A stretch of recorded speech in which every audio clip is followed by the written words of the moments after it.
प्रिय भावकों, जय श्री कृष्ण। आज मैं आपको दो भाग्य रेखाओं के बारे में बता रहा हूँ। किसी के हाथ में इस तरह की भाग्य रेखा होंगी तो उसका फल उसके जीवन में क्या मिलेगा।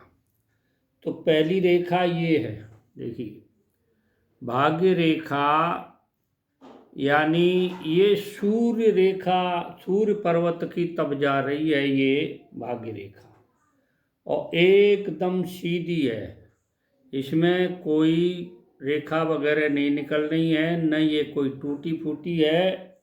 इस तरह की रेखा अगर सूर्य पर्वत पर जाती है और सरल सूर्य पर्वत पुष्ट हो और सीधी रेखा हो, गहरी रेखा हो, कहीं टूटी फूटी नहीं हो, कोई शाखा नहीं हो, तो ऐसे व्यक्ति साहित्य कला में सफलता प्राप्त करते हैं और उनको जीवन में धन लाभ प्राप्त होता है।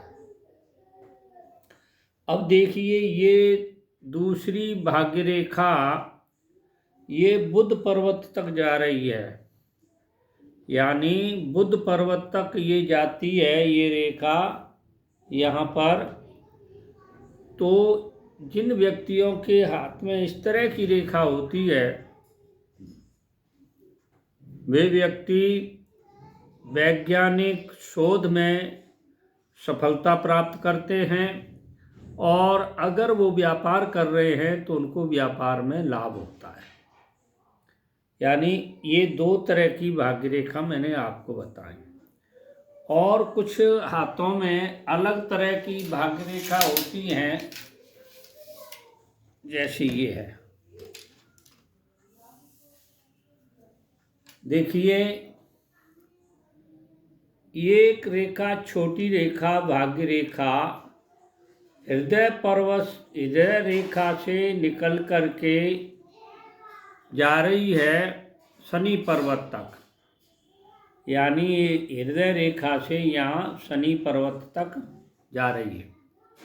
ऐसी रेखा किसी व्यक्ति के हाथ में है तो वो व्यक्ति अशक्त है, अस्वस्थ रहता है और कठिनाइयों भरा जीवन होता है।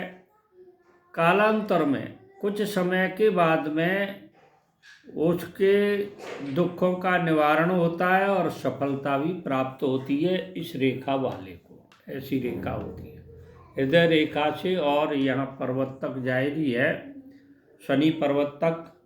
ऐसी रेखा वाले बाद में उनका जीवन सामान्य हो जाता है।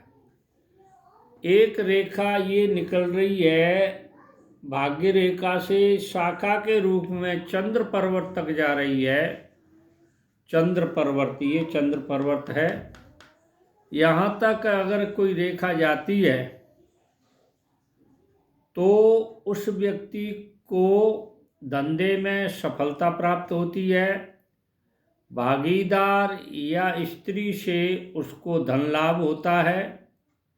अगर ये रेखा यहाँ से इसको भाग्य रेखा को काटे, यानी इधर तक आ जाए, भाग्य रेखा को काट करके यहाँ तक आती है, तो ये ऊपर के जो लाभ हैं, सफलता, धंधे में सफलता नहीं होती है, भागीदार या स्त्री से कोई धन लाभ नहीं होता है, इस तरह की अगर ये रेखा किसी के हाथ में होती है तो इसके ये परिणाम होते हैं। मैंने आपको रेखा के द्वारा, चित्र के द्वारा, आप हाथ देखने की कला में निपुण हो सकते हैं। इसको मेरे चैनल को देखते रहें तो आपके जीवन में कई योग्यताएं हासिल होंगी। मैंने पहले वास्तु का दिया, अब हस्तरेखा का दे रहा हूँ, आगे ज्योतिष के बारे में दूंगा, क्या जन्मपत्री में क्या योग होते हैं। बहुत लंबा चौड़ा ज्ञान है ज्योतिष शास्त्र का, हस्तरेखा का और वास्तु का। तो जो नए देख रहे हैं मेरे चैनल को सब्सक्राइब करें, लाइक करें, शेयर करें, और जो पुराने देखने वाले हैं वो लाइक करें, शेयर करें। जय श्री कृष्ण।